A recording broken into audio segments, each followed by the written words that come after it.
Terapia nuk është dhënë ashtu siç e parashohin protokollet e sëmundjes. Në klinikën e onkologjisë është bërë keqpërdorim dhe përvesim, sidomos i terapisë së shtrenjtë biologjike.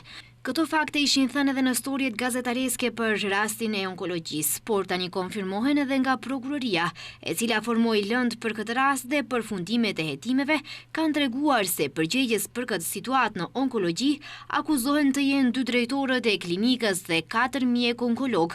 Ata akuzohen se kanë dëmtuar buxhetin e shtetit mbi 2.2 miliard denar. Qëllimi sipas prokurores së lëndës ka qenë përfitimi i paligjshëm, megjithatë shtoi se nuk dihet se ku kanë përfunduar parat. Prokuroria Ana Gogovskaja-Kimovska bëri me dije se për këtë rast janë ngritur 2 badi. Njëra ka të bëjë me punën ekonomike të klinikës dhe pjesa e dytë për trajtimin e pacientëve. Tek 29 pacient, nga ekspertiza që është bërë në Sloveni, është vërtetuar dhënje e terapisë së papërshtatshme për shkak të performancës së keqe të statusit të pacientëve. Situatën në të cilën janë gjetur kombinimet pa indikacione për atë sëmundje. Tek 17 pacientët e tjerë është vërtetuar dhënje e terapisë në gjendje paliative, gjëgjësisht dhënje e panevojshme e terapisë. Kryeprokurori Lupço Kosevski deklaroi se për të siguruar panshmëria e këtij rasti, ekspertizat janë bërë në Serbi dhe Sloveni dhe se janë analizuar 65 raste të pacientëve.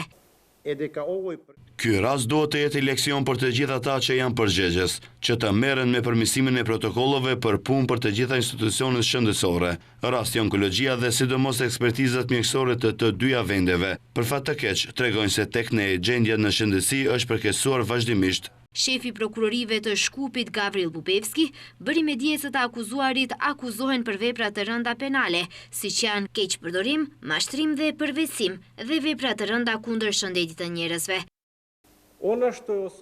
Ajo që është me rëndësi është pjesa e keqpërdorimeve që janë të dukshme, por prokuroria i dha edhe qasje tjetër, qasje të asaj të hetimit, sa respektohen metodat, protokollet edhe gjithçka që u nevojitet pacientëve të tillë, veçanërisht për terapinë biologjike. Të akuzuarit dyshohet se këto vepra i kanë kryer në periudhën nga viti 2018 deri në vitin 2022.